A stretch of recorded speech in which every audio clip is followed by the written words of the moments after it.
I have yortzeit tonight from my mother.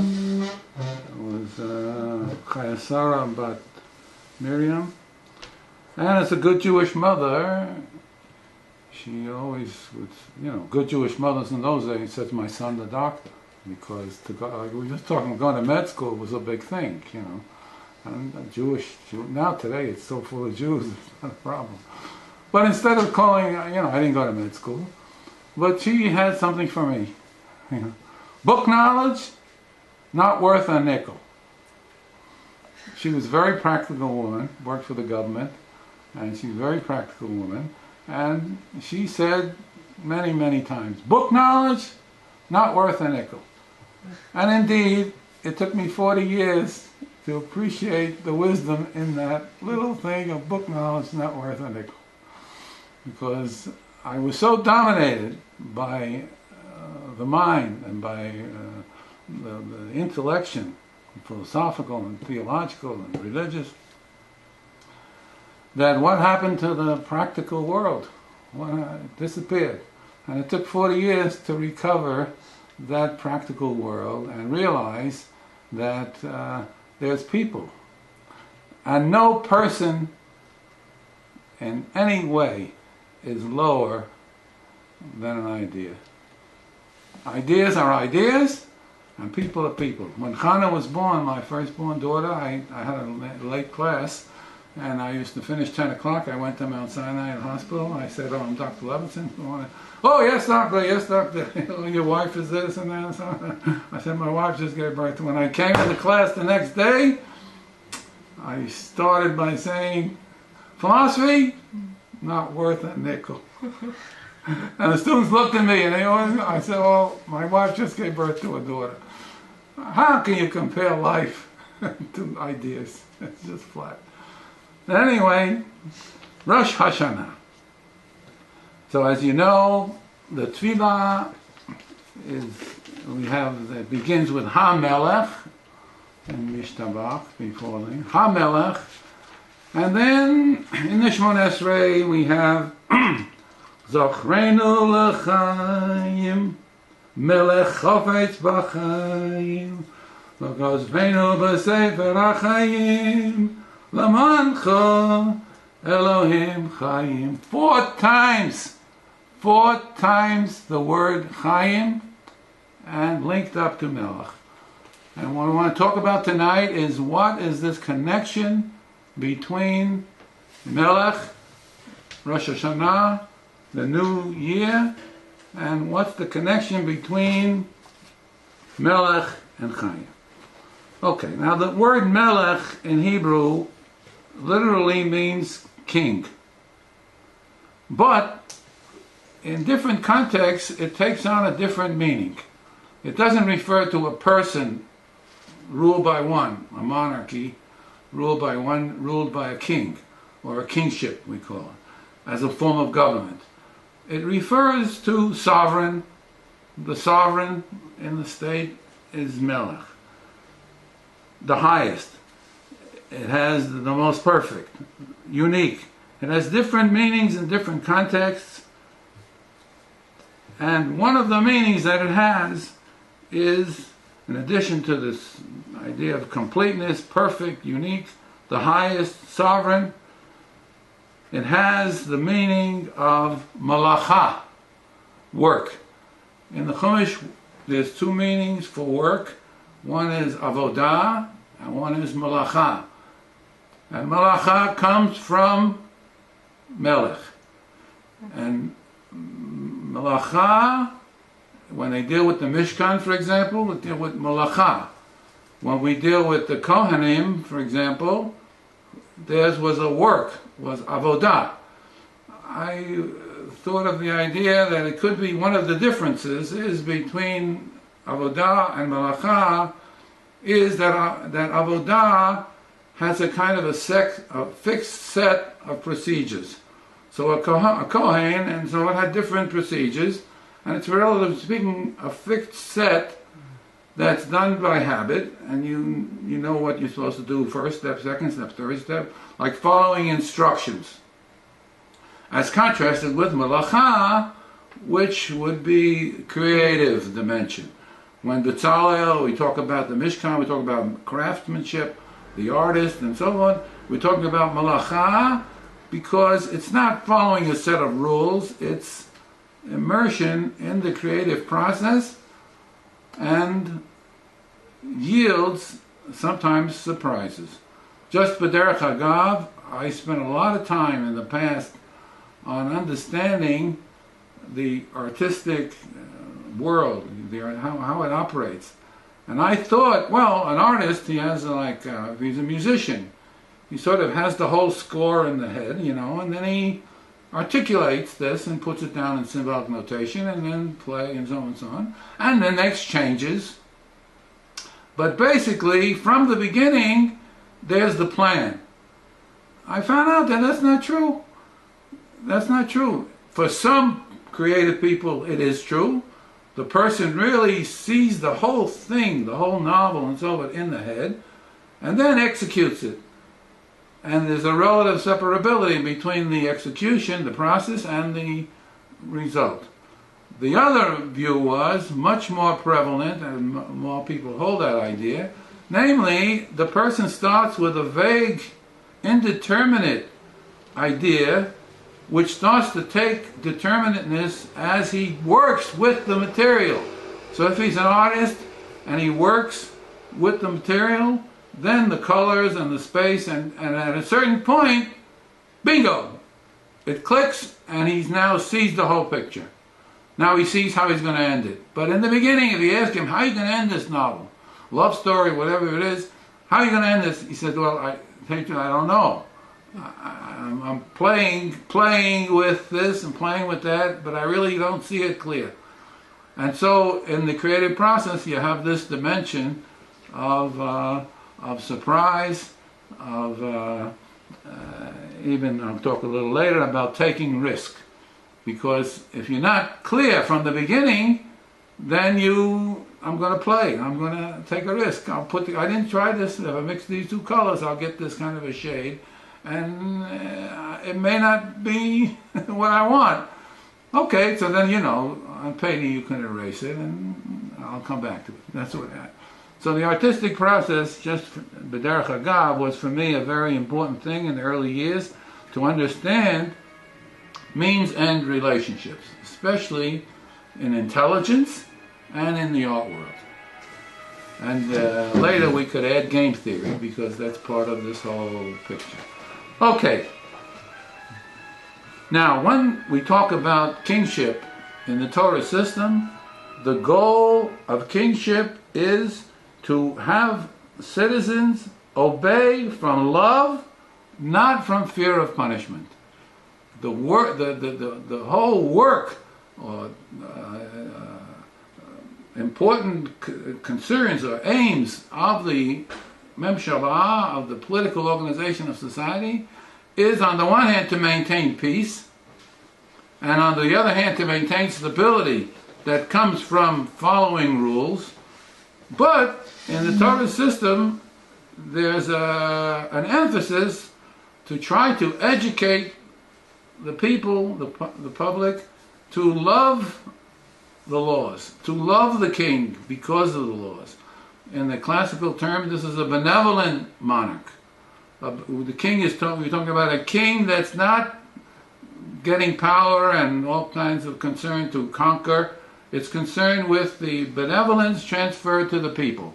So kingship is a rule of one, a monarchy, but the high form is that it's a benevolent monarchy, and everything the king does is for the good of the people. And in Judaism, the king is not above the law.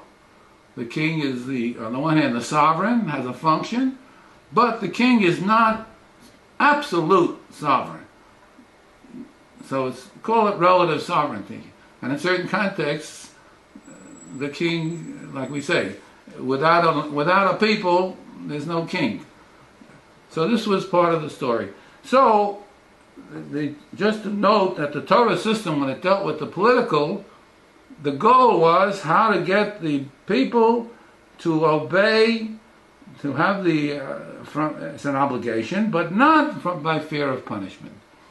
You have to have punishments to keep the order and the structure, but on the other hand, you don't want the whole sensitivity and ethos of the people to be built on punishment.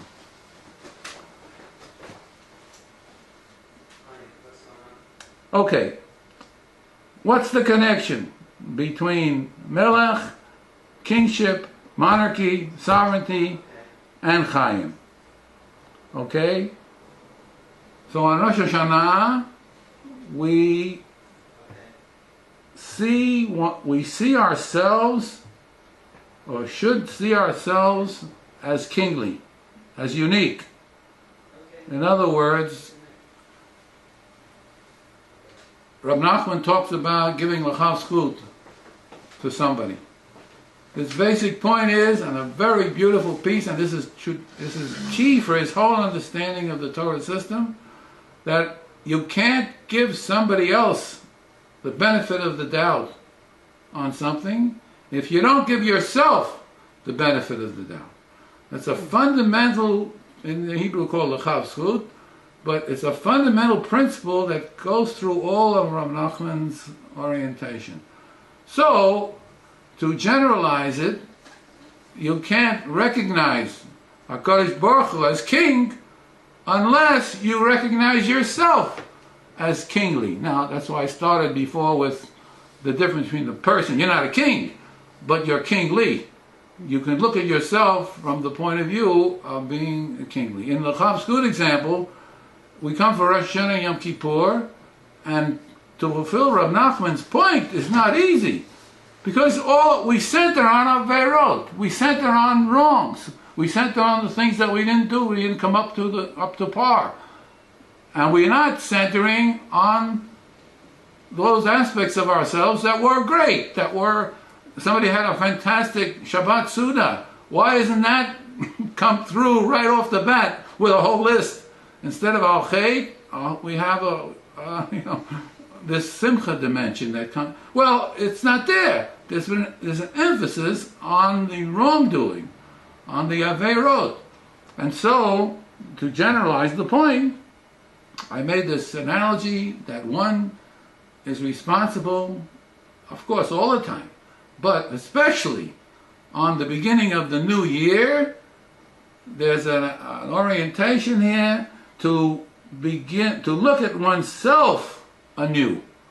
Look at oneself anew, look at oneself as special, as kingly, as majestic.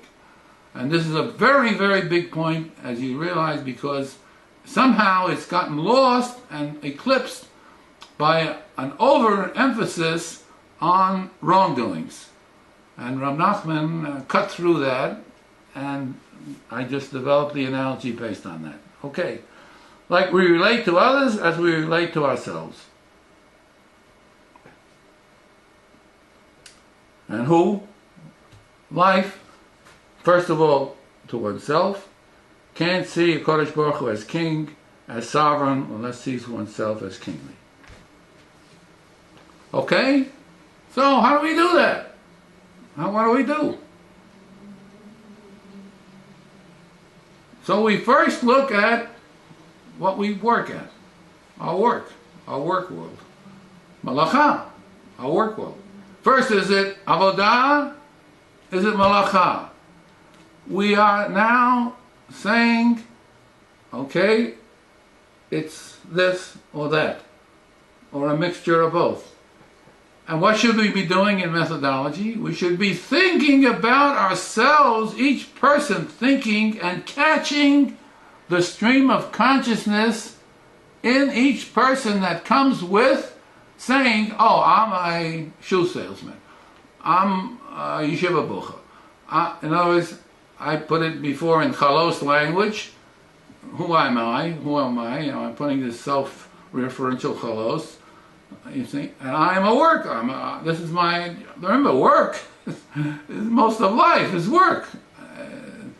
So, the methodology here is to focus on attention on oneself, and to catch the stream of consciousness that accompanies looking at oneself. Because in that stream of consciousness you will discover the life dynamics that's operating in you. When you're too studied and you're too much in control, then what comes out is not really the full you.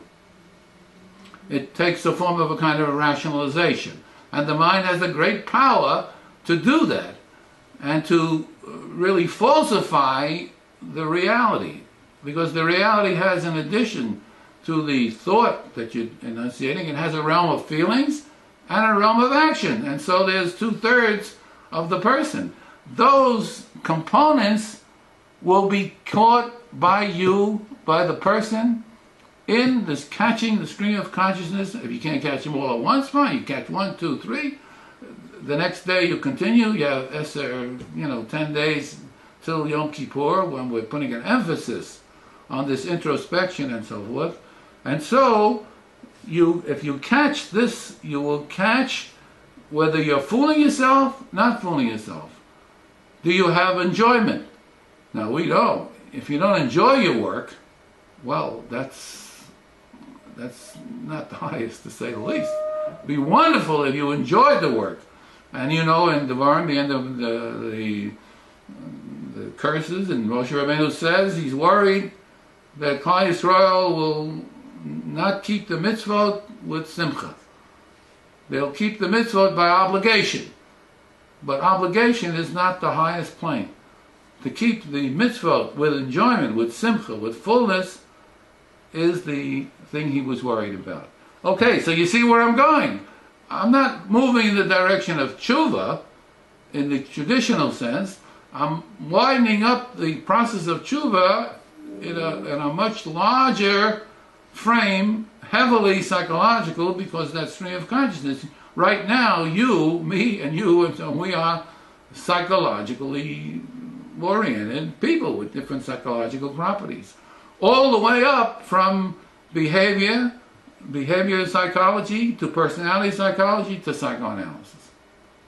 The full range of psychological entry into a person it starts with the biological and physiological, of course, the body, but then it moves into the psychological, and it has a full range of characteristics that make up you in the now, right now. And so the method is being presented here to link up and look at oneself as kingly and catch the stream of consciousness material to see and determine in what respects are you not, in what respects are you. In other words, to use the material to do self-reflection, introspection on the who am I, and having come through with these psychological dimensions. Okay. I put about Betzalel, who was working on the Mishkan. One never gets tired of malacha. When you fall in love with Chazal, you never get tired. It never becomes a burden. It becomes an immersion, a joining together. And you never get tired. As a matter of fact, I heard once Rav Soloveitchik talk about his father, that whenever he was down in the dumps, or Moshe, he would go learn. And it didn't mean take your mind off. It meant perk up that whole feeling of simcha. And as you know, if you've ever been to shiur learning by great halacha people, you could see the room light up when they get a chiddush, and they articulate it for the boys and so forth. You see the whole, the air changes, everything changes. Because in that moment, in 4 or 5 minutes, right, there's a whole culmination of a shakla v'taya into a kind of a conclusion, and so forth. We're going to come back to that, but this was just an example of the idea that in avodah, because it's rule following, it has a different effect and different orientation on the person. It gets its importance from the importance of the rules, of what you're doing. So when the Kohen Gadol and so on has to do this and this and this is not, because it's not malacha, it doesn't in any way belittle what he's doing. Except that there's two different psychological packages that go with the two different orientations. Okay. Shofar is the awakening of the person to this realization of looking at oneself as kingly, as majestic, and to transfer it to HaKadosh Baruch Hu, that you can relate now to Hashem from the point of view of yourself.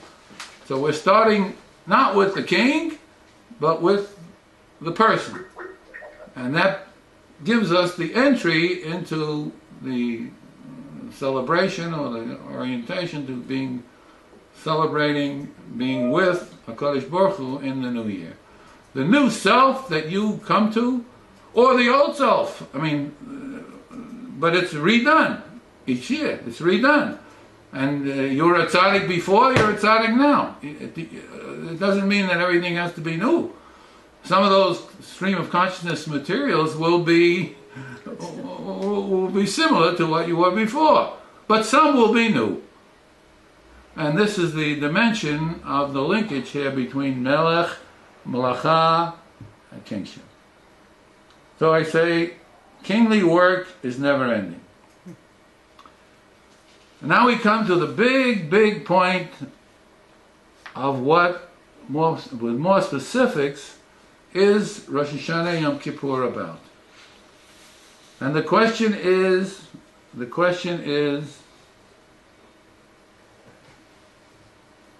when one is engaged in malacha, is there completeness or not?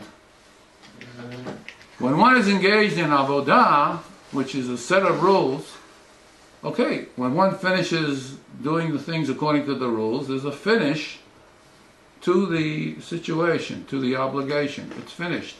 It's complete. But in kingly work, there's never an end, and the question becomes, is it complete? Can completeness be achieved by the human being? In the classical theological understanding, HaKadosh Baruch Hu is complete, perfect, carried by the notion of melech. Sovereign means here not only just the king in terms of one person, of the ruler, but the sovereign, what do I want to say? Yeah. Okay, so one could say, yes, perfection. We say HaKadosh Baruch Hu is perfect, man is imperfect. That's the standard picture. And then, of course, the organization of the Yom Tov, and so it reflects this whole difference between HaKadosh Baruch Hu and the human being. That we are imperfect, HaKadosh Baruch Hu is perfect. We are in the middle of knowing, never have completeness in knowing. Hashem knows all. So it's omniscient, omnipotent, and we have that classical picture of the relation between the human being and HaKadosh Baruch Hu. And I'm starting here from a different approach, legamre. It's not starting from Hashem, it's starting from each yachid, and then gets projected outward into Hashem. And the whole issue of whether or not there is such a thing as perfection or completeness becomes the fundamental focus, fundamental question that the holiday is coming to answer. And indeed, we have the answer in the Yom Kippur service, where in the Korban, there was two parts to the Korban. There was one, the animal that was chosen by a lottery, which goat was to go for a Korban, and which goat was to be sent to the Midbar. Okay, now what's that all about? Whatever kapara means, the kapara was not complete unless there was the korban of the animal, according to the proper rules, and the death of the animal, the goat that was sent to the midbar. We're not going into any of that tonight to understand in more detail what was going on. But the basic point is that you needed both to have kapara, to have a clean slate, to have a wiping away of all the averot, of all the nidarim, and called nidre, and so on, to be able to say, I can start afresh. And the Kodesh Baruch Hu will recognize that new start and will be with me in that new orientation of the new start. That's the traditional view. And so the kapara, the completion, required that that animal, that goat, be killed, die, not killed. It's the midbar, it's the wilderness, and there's life forms, there's predators, animals, that could kill this goat. There's a steep, it was off the cliff, it was like thrown off a cliff. When you throw something off a cliff, even an animal, a goat, which is very has this ability to maneuver and so on and so on. Nevertheless, the probability is it will die. It will be killed by another animal, or it will not be able to get enough food or water to survive. So that the probability is that it will be killed, and the kapara will be complete for the individual person and for Klal Yisrael as a whole. But there is no certainty that the animal, the goat, will die, will be killed. It's left open in the text, in the Chumash, especially when it describes this procedure. It's left open as to whether or not there is completeness of the kapara. Now, in the Gemara, when Chazal dealt with this ceremony, they added a dimension that was not in the original text, or, let's put it a different way, there are two ways of looking at the procedure.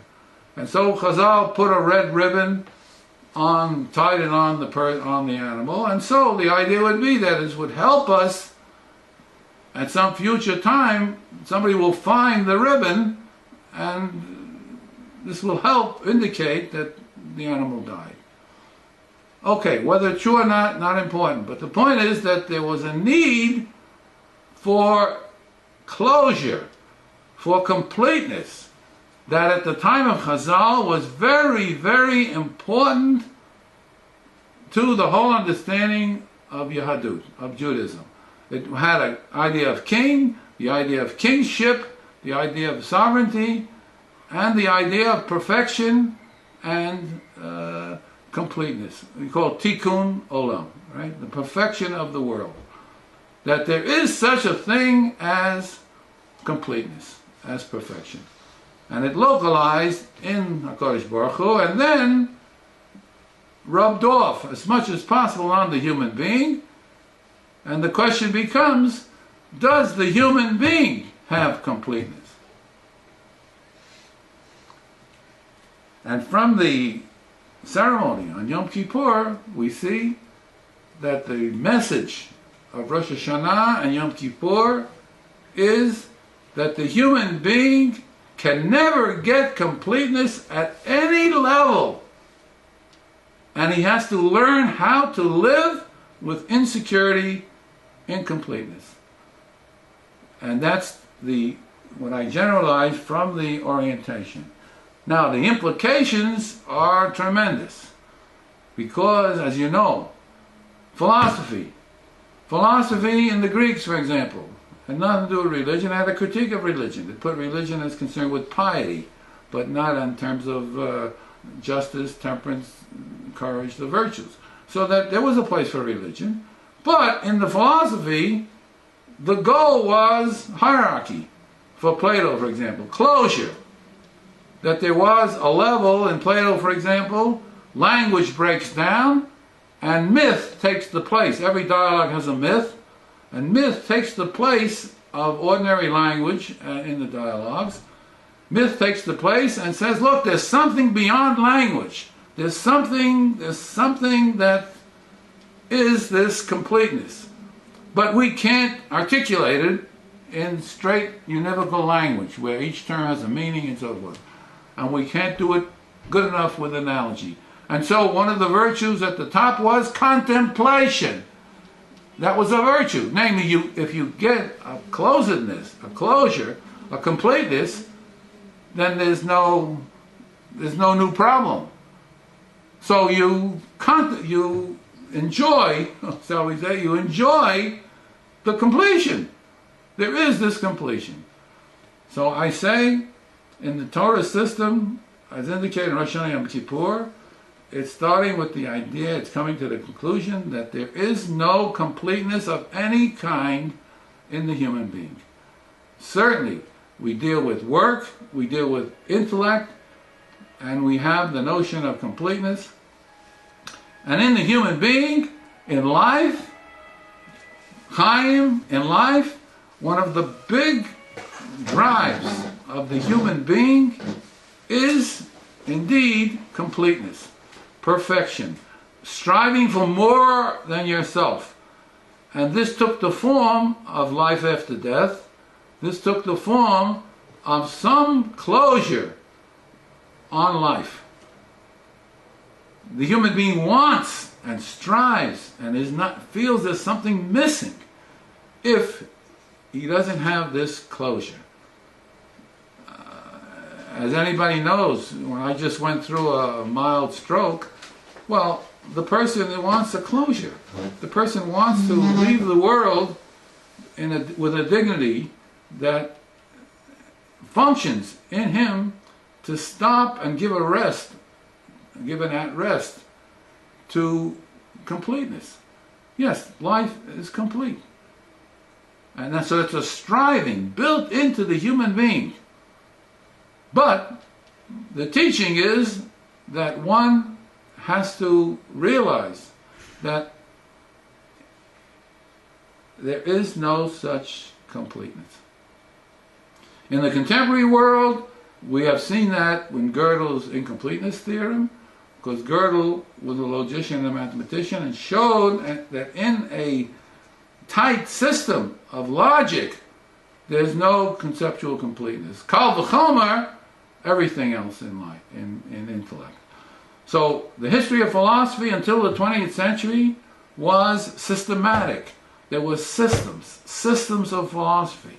When you took a course in philosophy, it said Spinoza, Leibniz, whatever that was it. But there was no such thing as philosophy of. There was a system, and that system was architectonic and covered with different principles and different methodologies. It covered as much comprehensiveness that it could get, and it had a certain closure. Each of the systems, different though they be, had a closure. Closure was built into the philosophical endeavor. In the 20th century, because of the emphasis on the nature of language, which we can talk about some other time, there was a shift away from closure and system to philosophy of religion, philosophy of language, philosophy of the courses in the book. If you look at the courses, always you take an old syllabus book, where they give you the outline of the courses, you'll see the difference right off the bat. Hits you on the head. Because now it's philosophy of religion, philosophy of art, philosophy of science, and so on. And that's the way the whole field of philosophical inquiry and contribution and product shifted away from closure. Paradigmatic in this respect was the pragmatic tradition of William James, John Dewey, and Charles Sanders Peirce, who were the leading pragmatists and the practical tradition. And they led the way in the 20th century to realize that there is no closure in intellect. Yours truly, in 1954, I wrote a master's thesis on John Dewey. And John Dewey had a parallel analysis of freedom and culture. One of his books was called Freedom and Culture. And in that book, he visualized two parallel lines, and there was a constant interface between the two concepts of freedom and culture. And he developed that in the book, okay? And of course, the young philosopher guy says, he's all wrong. What are you talking about? I'm coming in with, I'm a Torah person, I'm keeping the mitzvot. What kind of a thing is that? No closure? The two lines have to meet. It's not, the picture is not two parallel lines that go on forever. There's two parallel lines that go on, and then at a certain point, they meet. And they come to a point. They come to a point. I'm not talking now about non-Euclidean geometry, but which explodes the parallel postulate. That was the breakthrough in non-Euclidean geometry. But I'm just talking from the point of view of the model, that there was a continuum analysis. And there was relative closure.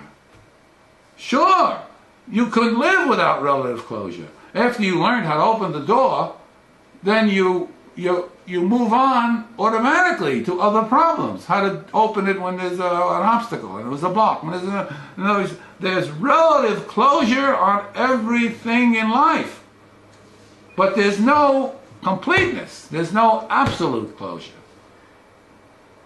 And in intellect and in philosophy, we see that in the pragmatic tradition, that there is no absolute closure, absolute completeness. Of course, coming in as a Torah person, how could one hold a philosophy like that? And it took 40 years to figure out and realize that the Torah has a whole practical dimension of l'maaseh, of how you do things, how you live according to them. And in that livability, one of the things that's pointed out is that, again, if you think you really have got closure, you've got something else. Because there is no completeness. There's incompleteness at every plane. So there's incompleteness on the intellectual level, as indicated, and why a science becomes so fundamental as in the 20th century. It started in Newton, in the 17th century, but there was still embedded, Newtonian philosophy, Newtonian science was embedded in system. System. There was Spinoza and there was Descartes. System was the name of the game, philosophical game. And so there was system. And there was indeed metaphysics. There was a level of analysis, and then there was something next level, higher level. And there was what we call a meta level. Even in knowing. You can know something, then you can know the knowing. Then you can know the knowing of the knowing. And in some philosophies in the medieval period, you had this unending levels of, here's the relation, so you knew the body, you knew the perception, you knew something.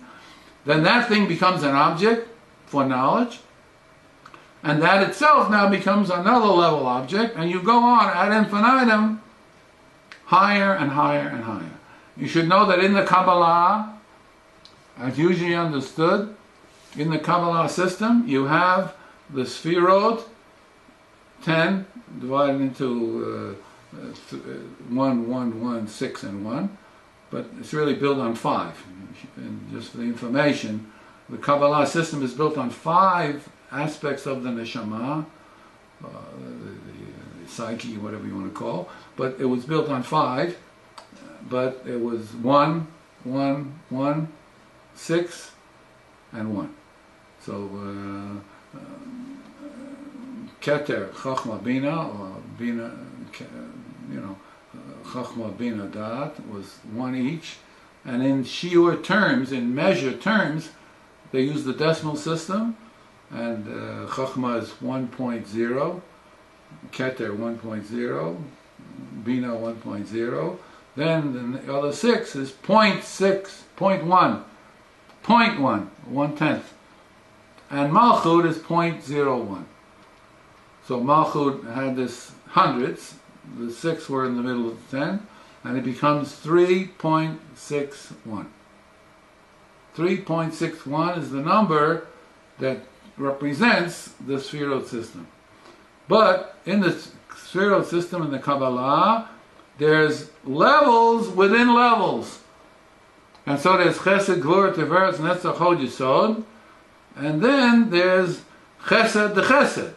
There's the next level dividing the Chesed into another plane, However, it stops at 4. Now the question becomes in Kabbalah study whether or not it stops because the complexity after 4 levels becomes unworkable, or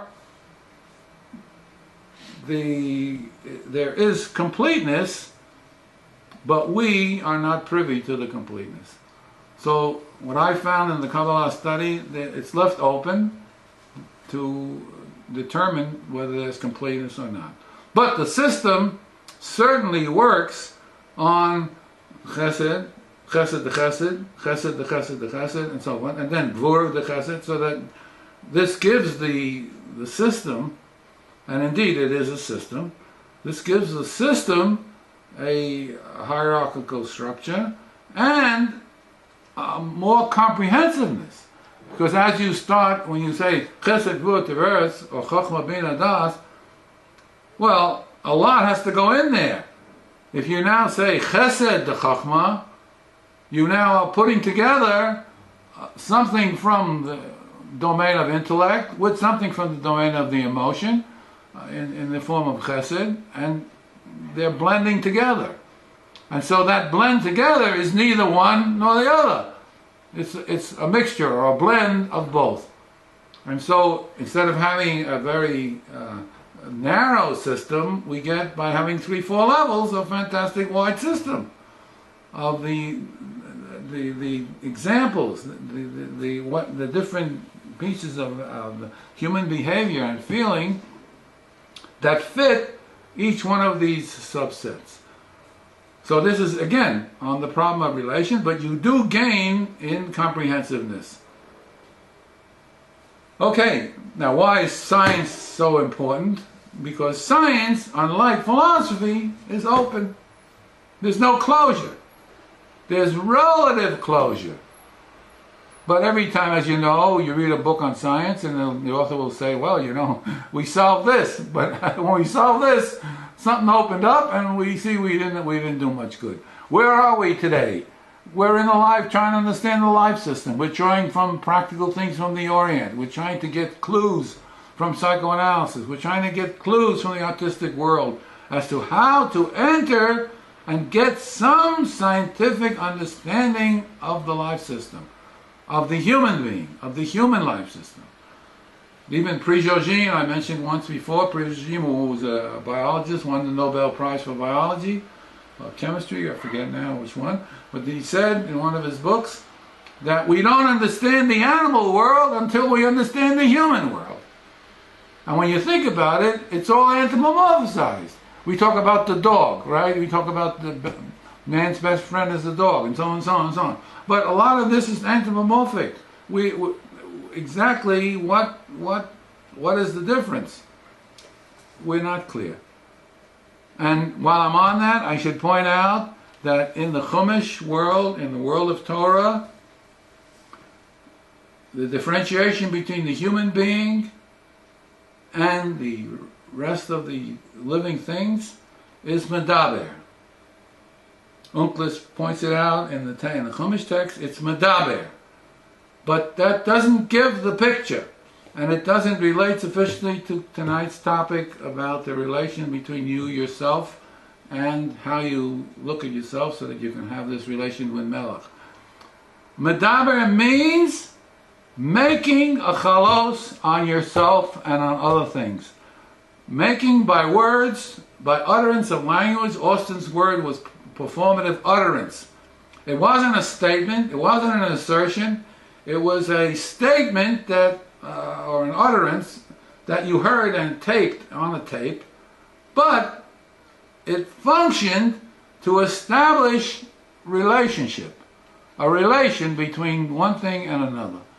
Or, the day before the guy got married, he had one legal status, The next day he goes into the chuppah, he says the proper words and the proper conditions with the proper authority and so on, so on, so on. He's married. Well, what was the change? It's 24 hours.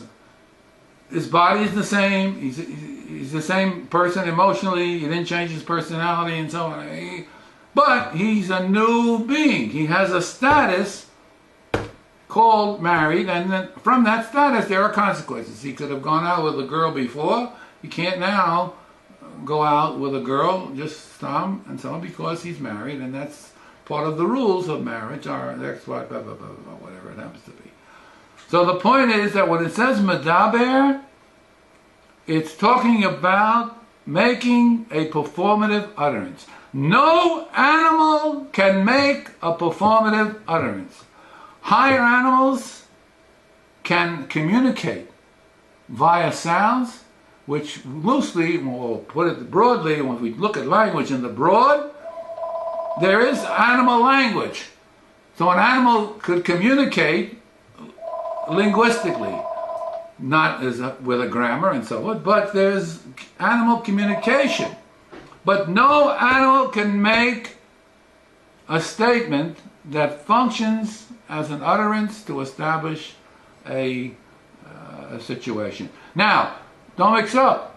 An animal behaves in such a way that we say he's defining his space. And don't come too close because you're going to get bitten.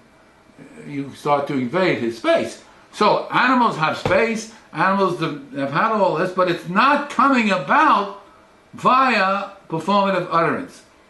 It's, call it built in. It's built in the rest of the being of the animal to seek out mate, to mate at a certain time and so on. It's, call it instinct, call it whatever you want, but whatever it is, and it is complicated and complex, but it is not establishing a relation by a form of words which you call an utterance. This is just an aside about the importance of what it means medaber. And indeed, it comes back to feed and give strength, give a chizuk to what I started with in terms of the person putting on himself a status. There are statuses that come in every legal system, and there are statuses that come in ordinary society. When the person takes a name, when the person has a certain characteristic, he says, oh, he's a bully. He's a bully can be looked at as an assertion, true or false, as a psychological fact, or it can be looked at as a declaration.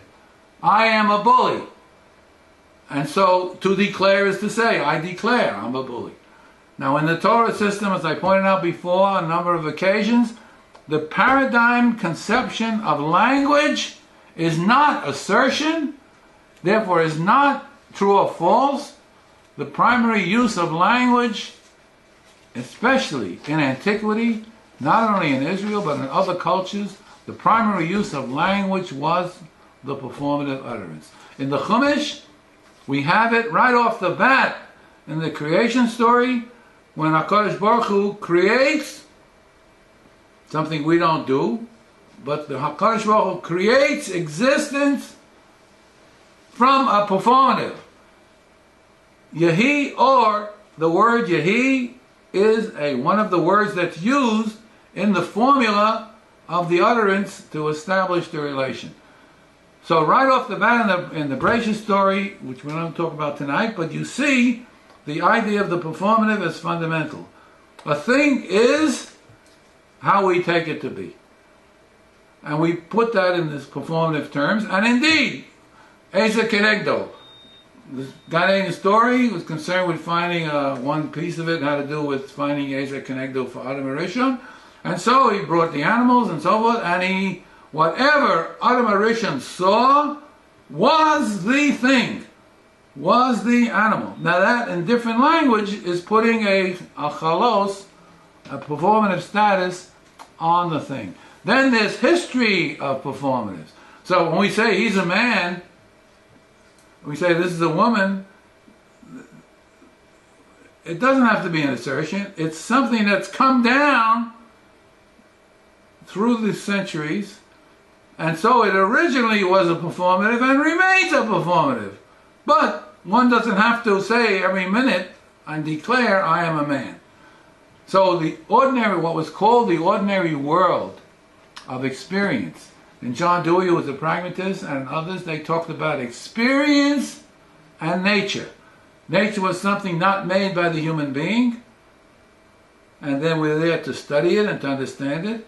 And then there was experience, which is all human. And the ordinary world, like I stressed many times, the sun moves and comes through this window every single day in the ordinary world. Because when I want to pick an apartment, I say I'd like to have a light. And so I pick it. It has nothing to do with what the sun is, nothing whatsoever. How the ordinary world, what has to be done to it in order for it to become amenable to science, to knowledge, is a very, very big story, but one of the components is that it has to be constructed. We don't deal with the sun as we see it in perception. That is not a scientific object. We have to do some things to polish it up. And when we treat it like a circle,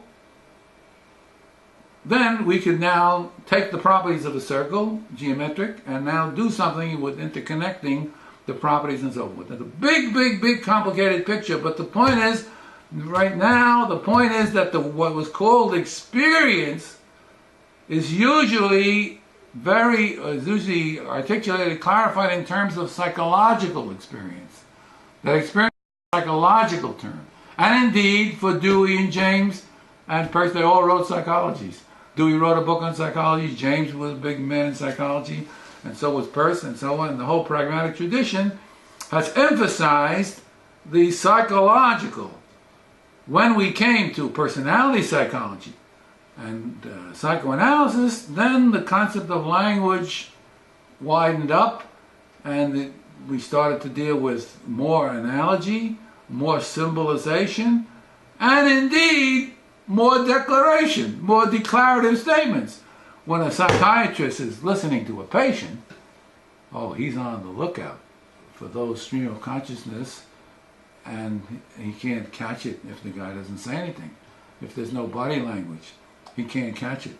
So he's on the lookout, tuned in to catch as much as possible of the experience of the person, the inner experience, and to see in conversation and to mark in his head, note down, where the person shifts from conversation, giving advice, talking about a topic, and then in conversation you have all forms of language that enter and interconnect and go instantaneously one to the other. In a 10-minute, 15-minute conversation, you'll have performative use of language. You say, hey, wait, who are you talking to? I'm Jewish. Well, that's declaration. He interrupted the talk, and he declared, because something triggered him off in the context. So he reiterated. So we've been taking all of that as psychological, experiential. But there's a dimension of the experiential which has come into vogue in the 20th century with the emphasis on this performative utterance.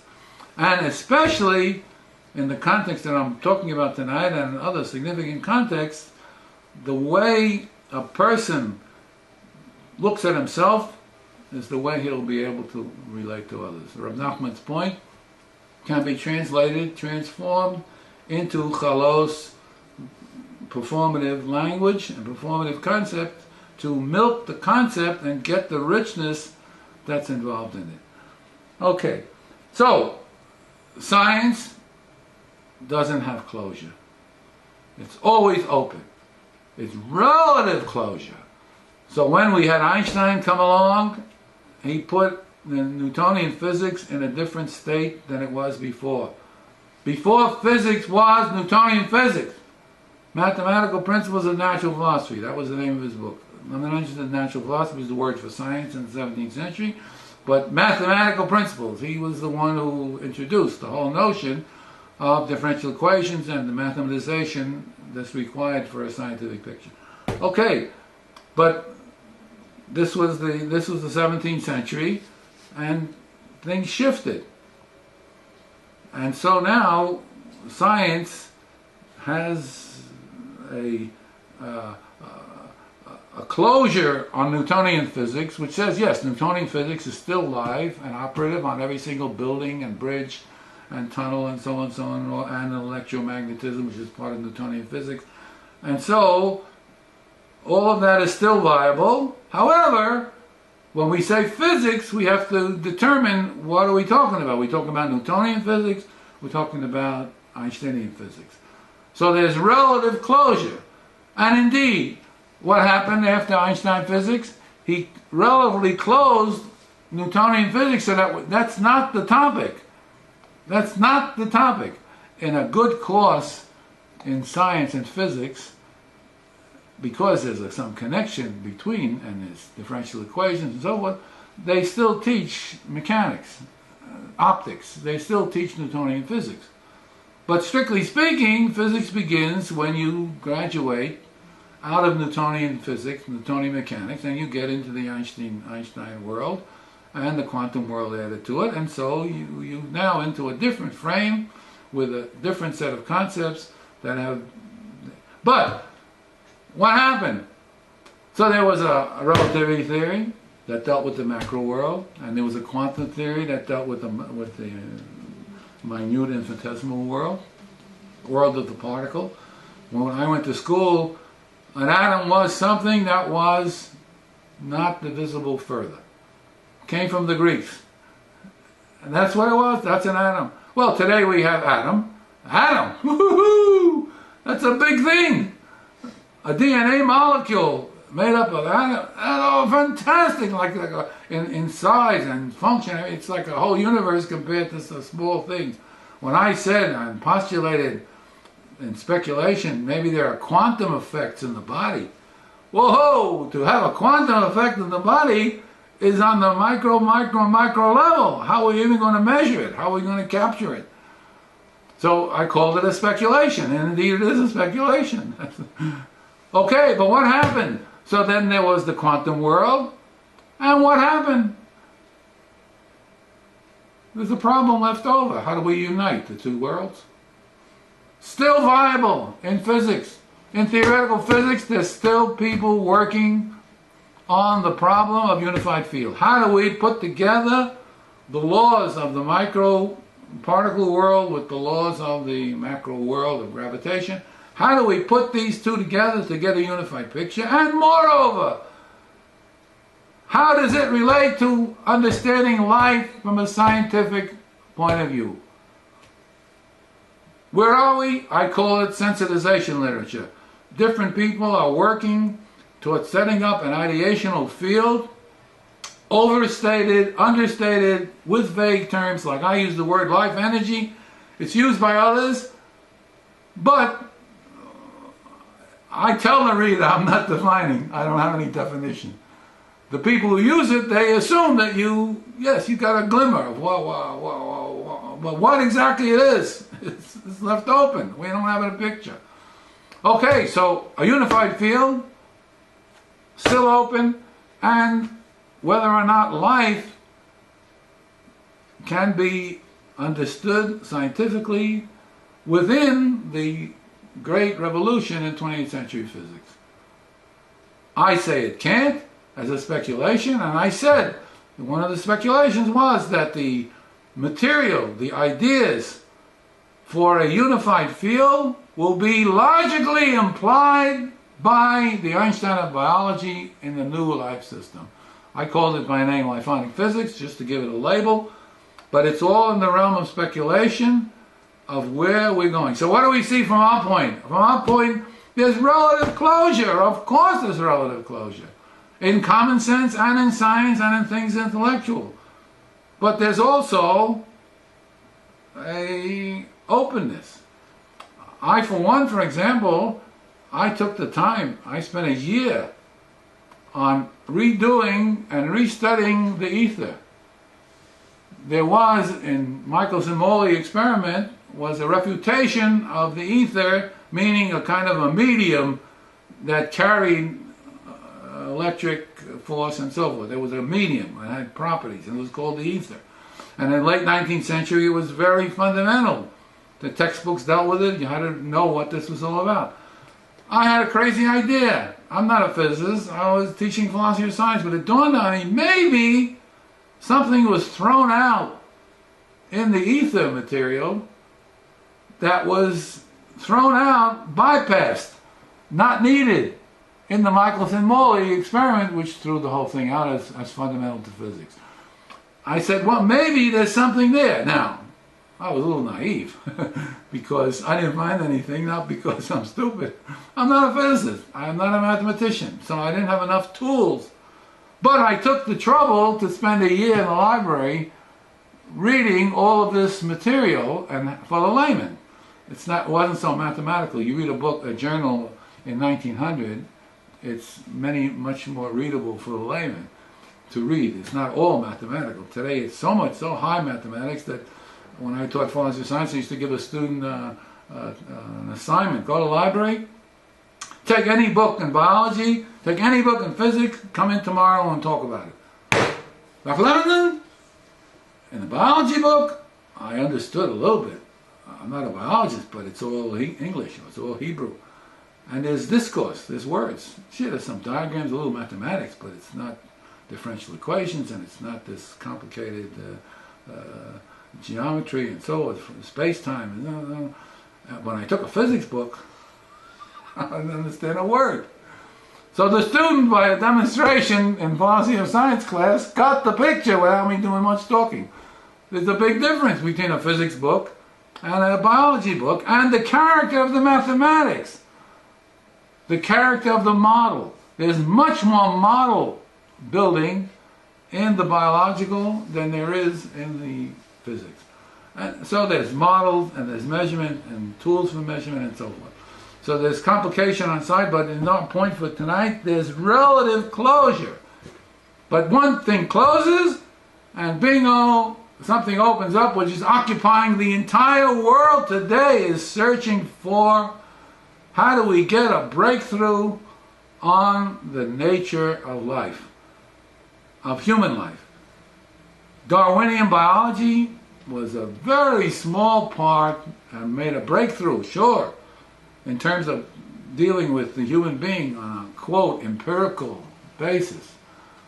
But this is not rich enough. Darwinian biology is not rich enough to formulate from it a theory of life like we say in physics, a theoretical physics, a theory of relativity, or a theory of the quantum.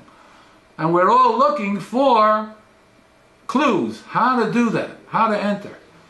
And to me, one of the big relevances of Judaism and Torah for the contemporary picture is that it has a contribution to make, first from the theoretical point of view, from the big picture point of view, to show that it's automatically relevant because it deals with the central problem. And there may be some worth in going back and studying it, like in pharmaceutical companies. Every pharmaceutical company has an anthropologist who studies the culture in the past and says, oh, this culture, they said, cured some. They try to give a chemical analysis of this. If they're successful and they capture what was going on with the mixture and everything, and they make a breakthrough, we have a new pill, the world of pills, that's where we are, but we have a new pill and a new advance in medicine. And okay, so it's the same thing here, of having on the staff this picture. And again, I emphasized under this thing of the ether was saying, well, somebody may get the crazy idea that we have to go back and see what was accomplished and what was bypassed. Maybe something in the bypassing will be the clue for opening up a new biology. In other words, we're open, when we have little, as we do, we search for different things, and indeed, we go to Chinese medicine and the Orient and so on, because the application, the primary technology of the new biology is medicine, is the human being, is medicine, is advance in medicine, medical knowledge, such that we can increase the quality and quantity of life. Some go so far as to say we can control it. That's open. But at least that's the implication. The technology is not localized in building bridges.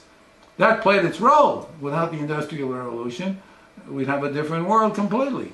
And whether it's better or worse, it would leave open. But the point is, today, we're focusing attention on the biological world, the world of medicine, and with its full sweep of concern.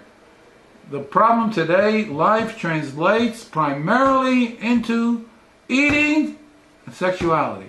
The two fundamental topics of life are eating and sexuality, which relates now and extends up into the man-woman relationship, whether they could ever achieve completeness or relative completeness.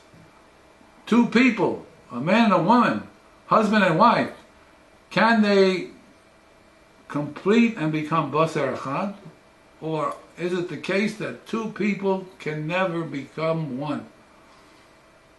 That love, as deep as it is, as fundamental as it is not a closure. It cannot capture the closedness, the perfection. There's always a relational closure. That love does not conquer all. It could conquer 99%, but not all. But there have been in the tradition people who have written and discussed and argued for love, especially between man and woman, as being the fundamental paradigm for any oneness or unity or completeness that the human being can get.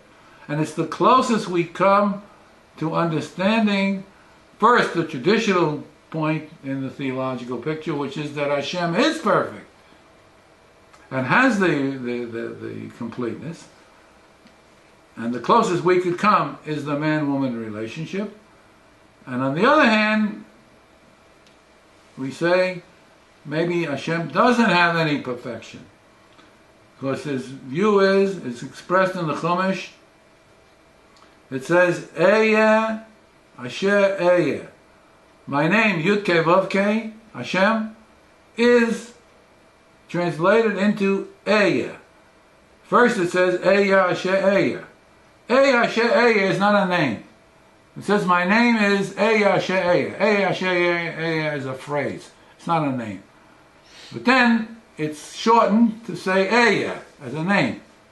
So Yud-Kei Vav-Kei becomes Ehyeh. And what is that saying? What is that saying? I will be what I will be. But what I will be, I don't even know myself. I'm going to emerge and always will be there. But how I will be there and all the rest remains open. And so it says, Ehyeh Asher Ehyeh. I will be what I will be. Now, in the tradition, as you know, in the medieval tradition, especially in the Rambam, he translates this, I am that I am. Because the category, the fundamental category in the medieval world was the notion of being, of isness. And Hashem had a special property, set of properties, which went with the isness, and indeed we can't know it, we have to know the attributes and so on and so on and so on. But the point is, it's translated into I am that I am. Whereas the real translation, it says in Hebrew, the real translation is I will be what I will be. One is dynamic, one is static, one I'm suggesting is open, the other is closed. Indeed, the metaphysical picture for the medieval world was a closed picture. And so it affected everything from Hashem, HaKadosh Baruch Hu down. Everything had reflected, shall we say. Everything in the human world reflected the perfection and closure and completeness of HaKadosh Baruch Hu, of God in the system. The new view, or the view that's coming through, is that when you start putting together these components that I'm talking about the chalos and the utterance and catching stream of consciousness and so forth, one is beginning to emerge with a different picture that seems to be closer to the text when it says, Ehyeh Asher Ehyeh.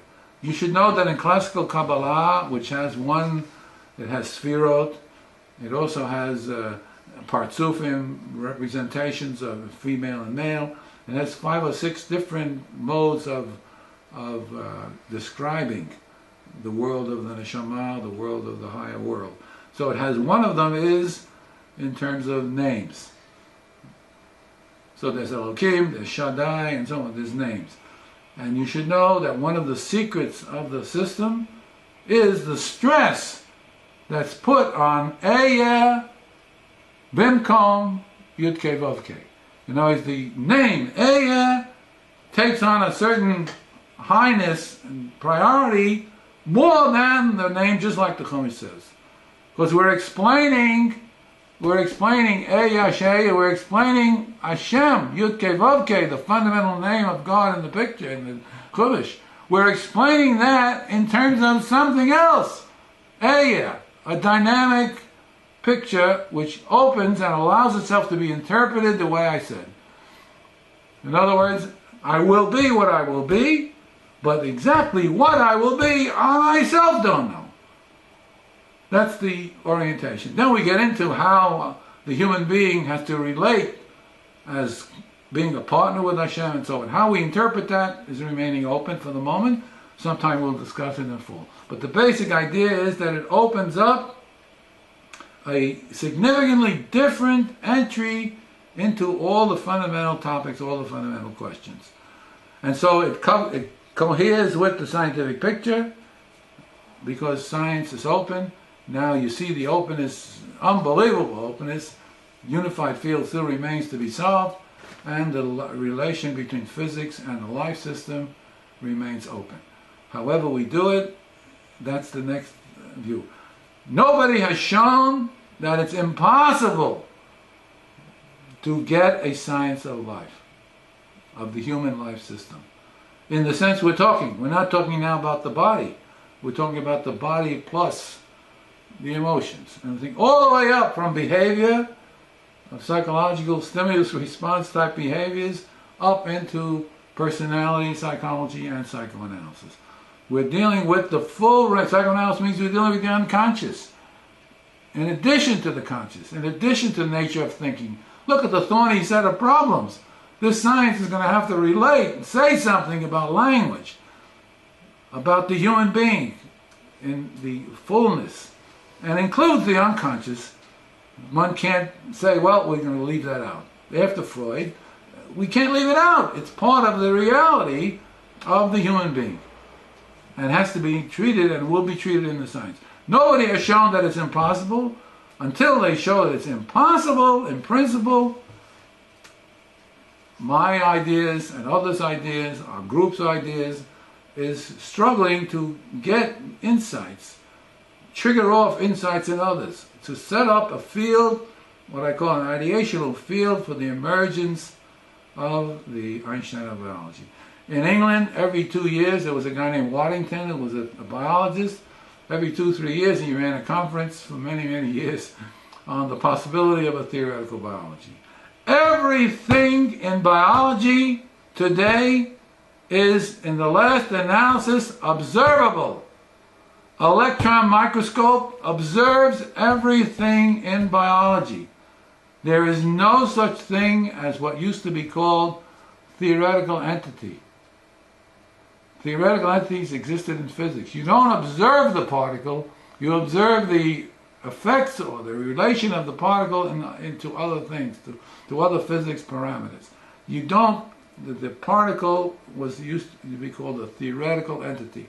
When we split, nobody has split the electron, but other parts of the nucleus have been split, and we have mesons and so on and so on.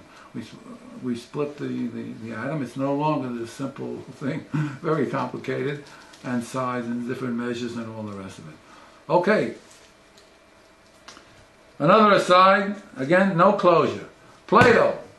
who was the father of closure, of system in philosophy, and the father of the all-comprehensiveness of philosophy.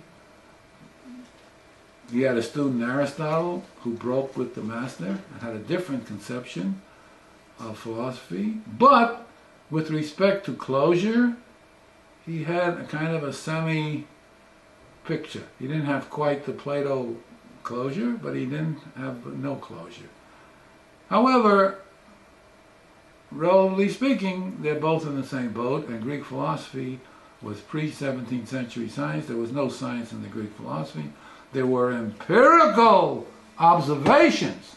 Archimedes' bathtub, Archimedes' displacement of water, I mean, that's an empirical observation, but it's only an ingredient in what eventually will become a physics.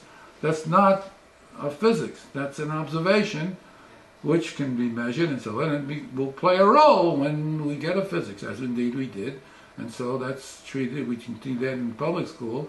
We give the kid a session and they perform with a cup and so on, and we have this place in the water, and then we analyze it. So it's part of the entry, but it's certainly very far away from the worked out of the physics. Okay, B'derech Hagav, I was started about Plato. Plato refuted, there were in Greece there was the atomists, a school of thought that dealt with the atomists, and there was the sophists. Most of the dialogues, Plato wrote dialogues, most of the dialogues were relating to people who were sophists. Plato never refuted the sophists. Why? Because the sophist can always ask a why question on any conclusion that's reached, including a first principle, an architectonic principle of which there's none higher. So the sophist is the closest in ancient world to the pragmatic tradition in the contemporary world. And Plato never successfully refuted the sophists, because they had an intrinsic methodology which left everything open. Now, if you leave everything open, you destroy knowledge. So there has to be some relative closure. So your picture is not a continuous line, your picture is jumps on the line, where every time there's a jump, there's a relative closure of the domain that we're dealing with. And in life, per se, there is this relative closure, and it changes overnight, instantaneously. Bingo, bingo, bingo, never took a pill, now I got to take 3 pills. I mean, it changes overnight, bingo, and then you have to now restructure and catch that stream of consciousness in yourself to tell you and give you clues how you're handling the change, how you're handling the new, you're in part a new person. This is a new experience. Or somebody have a traumatic experience. You mentioned about the girl, you know, when somebody has a big traumatic experience, that, well, it's so significant, it colors everything. It colors all aspects. Well, the person has to live through that, will live through that. But part of the way to do it is through the performative on oneself and catching all the material that comes with it when you make the thing. So I use my favorite example. Favorite example is that in the Kabbalat Ari, for example, we come for Rosh Hashanah. So the Ari is organized, one of Shara Kavanot is one of the books. He has 8 books, and then he has like introductions to the big system, and he has 8 hachaim, which is the big system, worked out in the full. But in his discussion, when we learn it, we learn Shara Kavanot as the basic text, because that deals with the holidays and the prayers of the weekday, the Shabbat, the holidays, the Rosh Chodesh, and so on and so on. And so you started that way. That was a tradition in terms of teaching, so that you were relating to the calendar, to the holidays as they came up. And one of the things that was so fundamental and unbelievable, when he's dealing with the shofar, so he's analyzing the sound, the type of the sound, and so on and so on. And all of a sudden he brings in the red face of the guy who's blowing. what does a red face got to do with the shofar? Suppose the guy had a different blood consistency, he didn't get red in the face. He blew shofar. If he blew it properly, it's kosher. What's the problem? He blew, people heard it, he fulfilled the mitzvah. What does it have to do with redness in the face? Well, for the Ari, which is the Kabbalah system before, we say pre-Newton, pre-scientific revolution, which has a different switch after the scientific revolution with the Vilna Gaon and the Ramchal. These are the Einsteins of the system, let's put it that way. But in the Ari, which is 1550, this is a time before Newton, 100 years, whatever, 16th century, not 17th century. And so in the Kabbalah Ari, the vision, what you see, what you hear, including the redness of the face, is given a Kabbalah interpretation in terms of the Sefirot. Just like the sound of the shofar and the patterning and so on gives a different interpretation in terms of the Sefirot of what that is. We're giving a Sefirot interpretation of this, and redness of the face is included. In other words, if we deal with the reality, all the things that are happening in the person become relevant. So it becomes relevant, the reddening of the face. Nothing to do with the halacha. In the Kabbalah, the first time I came across the idea that second day Rosh Hashanah is the Rabbanan. It's a lesser status in terms of the fulfillment of the calendaring of the time and so on. But even though it's the Rabbanan and not the Raita, it has more power, more efficacy than the first day. And it's treated in higher level sefirot as compared with the first day. What do you mean? What are you talking about? It should be, if the halacha is, that's the Raisa, and this is the Rabbanan, well, the Raisa should take precedence. In halacha, it takes precedent. There are questions about the Deraita of first day that are not relevant to the second, and vice versa, because one is Deraita and one is the Rabbanan. They have a different halachic status. And so the questions that the Gemara asks are different type questions relative to each one. Okay, but in the Kabbalah systematic, it doesn't have a rule that says that we must follow the right of the Rabbanan. Indeed, the Rabbanan is part of the whole halacha of Rosh Hashanah, and so in the systematic working out of the halacha of Rosh Hashanah, the second day becomes more important than the first day. I asked my teacher at the time, I said, what are you doing? It doesn't make any sense. He said, well, there's no rule. The right of the Rabbanan is a distinction in the halakha, which is fundamental, but it's not a distinction in the Kabbalah. And furthermore, for those who hold that the halachic system of Judaism is the core and the fundament and the set of principles of how to live, of chai b'hem, second to everything, including the Kabbalah, whenever there's a machloket, a difference of opinion between the Kabbalah people and the halakha, the machloket goes according to the halakha. So that the Ari won't break the halakha and say, well, I'm writing up a new picture because it has more importance in the system. They have relative separability, and the halakha remains a deraita is a deraita and has a higher status than the Rabbanan. However, there are laws about how do we include the Rabbanans in the system of halakha and so on and so on. That's all part of the picture. To 2 points. One is that completeness can be viewed as a need for control. To have loose ends that every once in a while come up to perk you and wake you up and say, I'm missing something. That is very valuable, but it's very painful. The person wants and strives to be more than himself, to get some kind of completeness. And one has to realize that there's no predictability There's risk-taking. Like I said about Eya She'eya. There's no predictability what I will be, HaKadosh Baruch Hu says.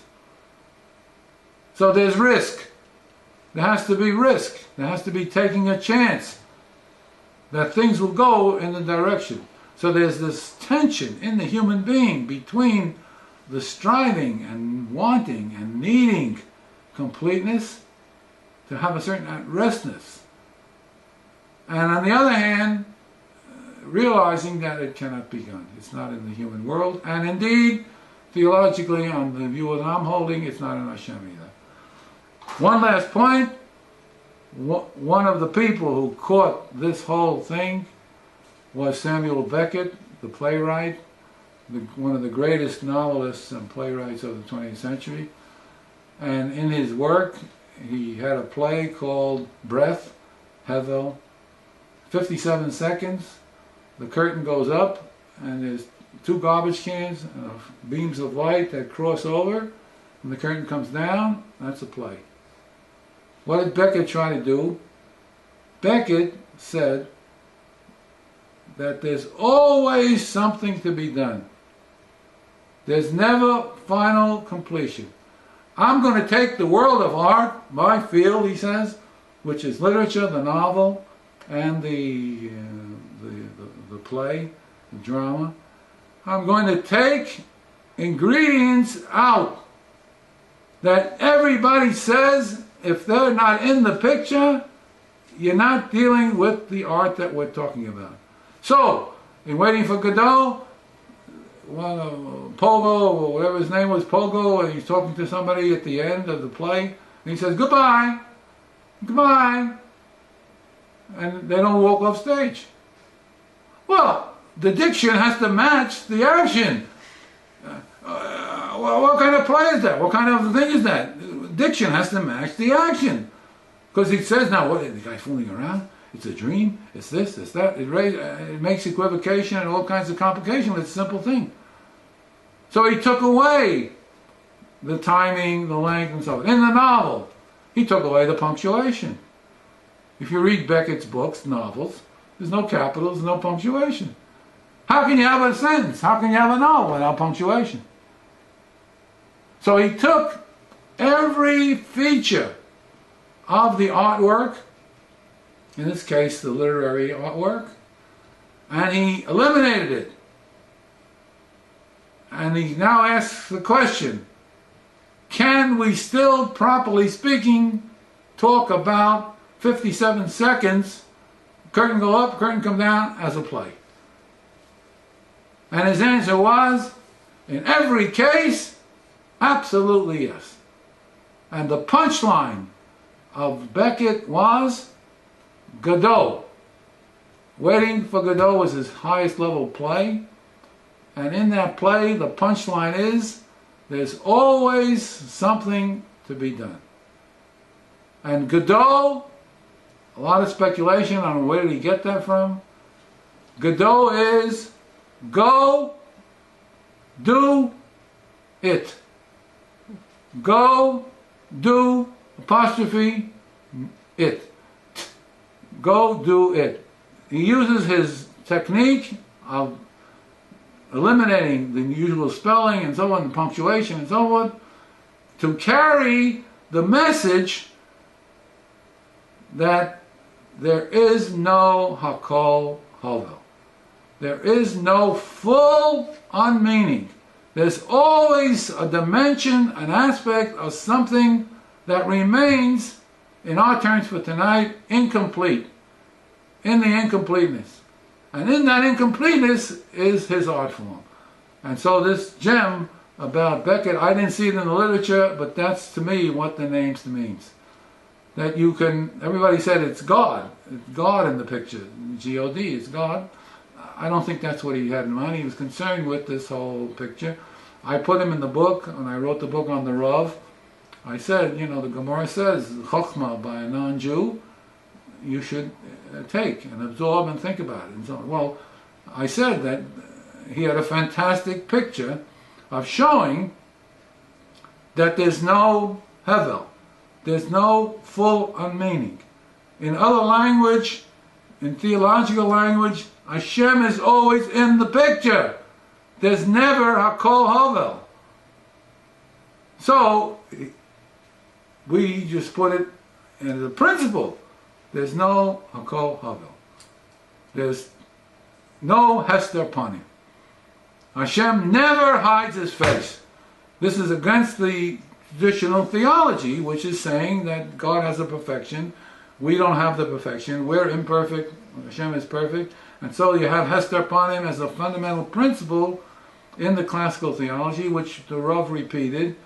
And here, I think, Beckett had an insight that's closer to what I'm talking about, of the having to learn how to live and what to do to live with incompleteness. The work, the whole work, or important concerns or aims of the Memshalah, of the political organization of society, is on the one hand to maintain peace, and on the other hand to maintain stability that comes from following rules. But in the Torah system, there's an emphasis to try to educate the people, the public, to love the laws, to love the king because of the laws. In the classical term, this is a benevolent monarch. The king is we're talking about a king that's not getting power and all kinds of concern to conquer. It's concerned with the benevolence transferred to the people. So kingship is a rule of one, a monarchy, but the high form is that it's a benevolent monarchy, and it's everything the king does is for the good of the people. And in Judaism, the king is not above the law. The king is on the one hand, the sovereign, has a function, but the king is not absolute sovereign. So call it relative sovereignty. And in certain contexts, the king, like we say, without a people, there's no king. So this was part of the story. So, just to note that the Torah system, when it dealt with the political, the goal was how to get the people to obey, to have it's an obligation, but not by fear of punishment. You have to have punishments to keep the order and the structure, but on the other hand, you don't want the whole sensitivity and ethos of the people to be built on punishment.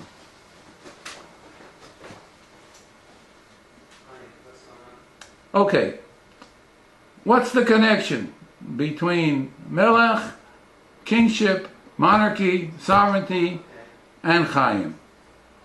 Okay, so on Rosh Hashanah, we see ourselves, or should see ourselves, as kingly, as unique. In other words, Rab Nachman talks about giving l'chav zchut, the artistic world, how it operates. And I thought, well, an artist, he has if he's a musician, he sort of has the whole score in the head, and then he articulates this and puts it down in symbolic notation, and then play, and so on and so on. And the next changes. But basically, from the beginning, there's the plan. I found out that that's not true. That's not true. For some creative people, it is true. The person really sees the whole thing, the whole novel and so on in the head, and then executes it. And there's a relative separability between the execution, the process, and the result. The other view was much more prevalent, and more people hold that idea, namely, the person starts with a vague, indeterminate idea, which starts to take determinateness as he works with the material. So if he's an artist and he works with the material, then the colors and the space, and at a certain point, bingo, it clicks, and he now sees the whole picture. Now he sees how he's going to end it. But in the beginning, if you ask him, how are you going to end this novel? love story, whatever it is. How are you going to end this? He said, well, I don't know. I'm playing with this and playing with that, but I really don't see it clear. And so in the creative process, you have this dimension of surprise, of even, I'll talk a little later about taking risk.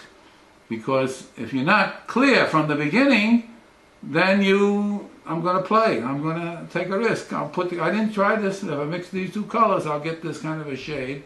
And it may not be what I want.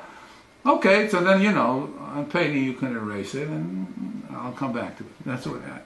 So the artistic process, just b'derech agav, was for me a very important thing in the early years to understand means-end relationships, especially in intelligence and in the art world.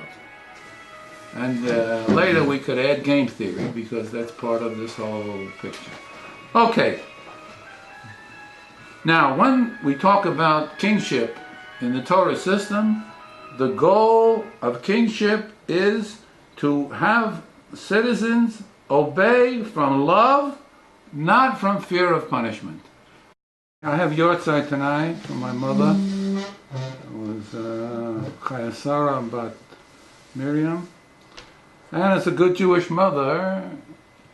She always would, good Jewish mothers in those days said to my son, the doctor, because we were just talking, going to med school was a big thing, And now today it's so full of Jews, it's not a problem. But instead of calling, I didn't go to med school, but she had something for me. Book knowledge, not worth a nickel. She was a very practical woman, worked for the government, and she's a very practical woman. And she said many, many times, book knowledge, not worth a nickel. And indeed, it took me 40 years to appreciate the wisdom in that little thing of book knowledge, not worth a nickel. Because I was so dominated by the mind and by the intellection, philosophical and theological and religious, that what happened to the practical world? It disappeared. And it took 40 years to recover that practical world and realize that there's people. And no person in any way is lower than an idea. Ideas are ideas, and people are people. When Chana was born, my firstborn daughter, I had a late class, and I used to finish 10 o'clock. I went to Mount Sinai Hospital. I said, oh, I'm Dr. Levinson. Oh, yes, doctor, yes, doctor. Your wife is this and that. So I said, my wife just gave birth. When I came to the class the next day, I started by saying, philosophy, not worth a nickel. And the students looked at me, and I said, oh, my wife just gave birth to a daughter. How can you compare life to ideas? It's just flat. Anyway, Rosh Hashanah. So as you know, the tefillah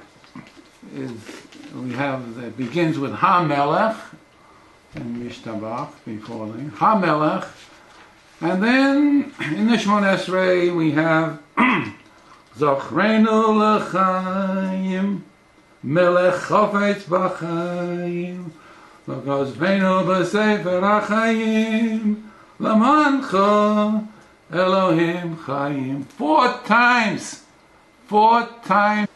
to somebody.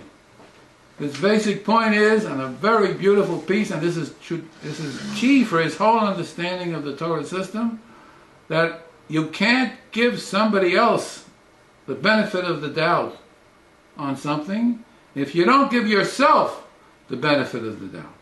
That's a fundamental, in the Hebrew called l'chav zchut, but it's a fundamental principle that goes through all of Rav Nachman's orientation.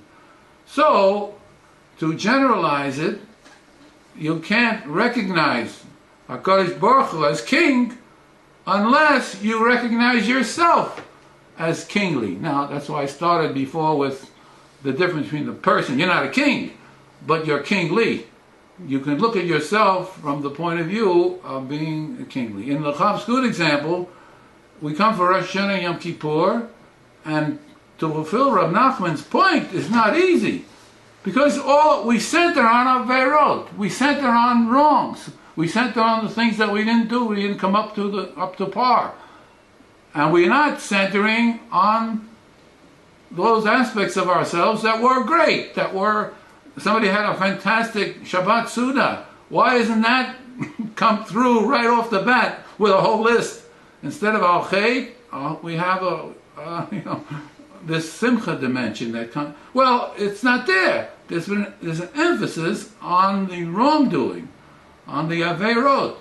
And so, to generalize the point, I made this analogy that one is responsible, of course, all the time, but especially on the beginning of the new year.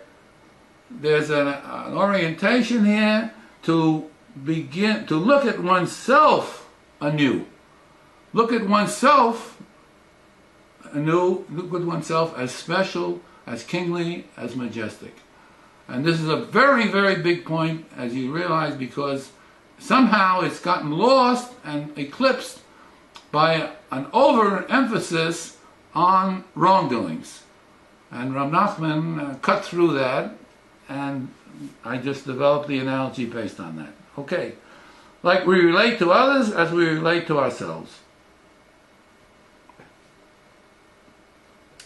And who? Life, first of all, to oneself. Can't see a Kodesh Baruch Hu as king, as sovereign, unless sees oneself as kingly. The word hachaim and linked up to melech. And what I want to talk about tonight is what is this connection between melech, Rosh Hashanah, the new year, and what's the connection between melech and chaim. Okay, now the word melech in Hebrew literally means king. But in different contexts, it takes on a different meaning. It doesn't refer to a person ruled by one, a monarchy, ruled by a king, or a kingship, we call it, as a form of government. It refers to sovereign. The sovereign in the state is melech, the highest. It has the most perfect, unique. It has different meanings in different contexts. And one of the meanings that it has is, in addition to this idea of completeness, perfect, unique, the highest, sovereign, it has the meaning of malacha, work. In the Chumash, there's two meanings for work. One is avodah, and one is malacha. And malacha comes from melech. And malacha, when they deal with the Mishkan, for example, they deal with malacha. When we deal with the Kohanim, for example, theirs was a work, was avodah. I thought of the idea that it could be one of the differences is between avodah and malacha is that avodah has a kind of a fixed set of procedures. So a Kohen, and so it had different procedures, and it's relatively speaking a fixed set that's done by habit, and you know what you're supposed to do, first step, second step, third step, like following instructions. As contrasted with malacha, which would be creative dimension. When B'Tzalel, we talk about the Mishkan, we talk about craftsmanship, the artist, and so on. We're talking about malacha because it's not following a set of rules, it's immersion in the creative process and yields sometimes surprises. Just b'derech hagav, I spent a lot of time in the past on understanding